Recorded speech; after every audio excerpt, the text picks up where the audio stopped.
The Federal Police have admitted that alleged people smugglers are being held without charge for more than 5 months, and the detainees, mainly young Indonesian crew members, are not given access to legal advice or redress in the courts.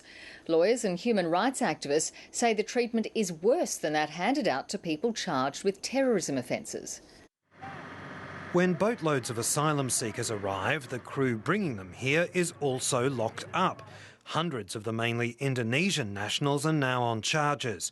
But nobody knew how long it took for those charges to be laid, until this admission before a Senate committee. The average is 161 days. I will say that is an average since the end of 2008, when we saw the arrival of the current wave of boats.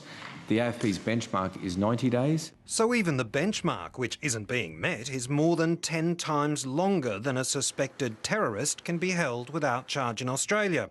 It's provoked an angry response.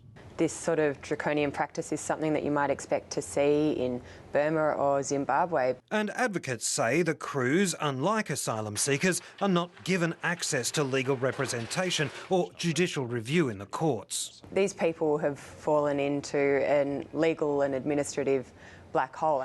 No Australian parent would find this acceptable if it was their son or daughter.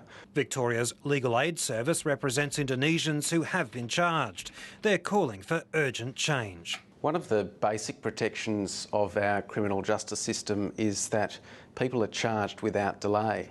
And in this case, people are not being charged, and the delay is inordinate.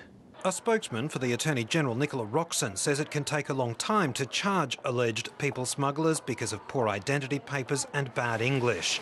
And legal aid is offered to them as soon as practically possible. Jeff Waters, ABC News.